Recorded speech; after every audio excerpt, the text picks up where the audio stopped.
দেখুন, আমরা দেখেছি কালকে দক্ষিণ চব্বিশ পরগনায় বারাইপুরে এই বাংলার যুবরাজ বলা হয় যাকে অভিষেক ব্যানার্জি একটি সভা করে, সেখান থেকে তিনি টার্গেট দেয় আগামী 2026 বিধানসভা ইলেকশনে আমাদের যে 214টি সিট আছে একটা হলেও বাড়বে, সেটা ভাঙড়। আমরা দেখতে পেয়েছি তারই সূত্রপাত আমাদের ভাঙড় থেকে কিছু দুষ্কৃতীদেরকে নিয়ে এসে সবাই যায় শওকত মোল্লা।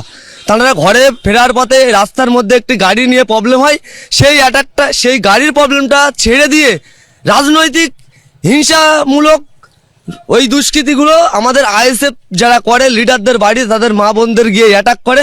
আমরা তো সূত্র পরিমাণ বা ডাইরেক্টলি আমরা বলতে চাই এতটুকুই, কালকে যুবরাজ হিট দিয়েছে আর বাড়ি এসে আমাদের এই অ্যাটাক শুরু হয়েছে। আমরা আপাতত এখন থানায় আছি। আমরা প্রত্যেক যাদেরকে অ্যাটাক করেছে দেখে দেখে প্রত্যেকেই আইএসএফ এর লিডার এবং কর্মী সমর্থক।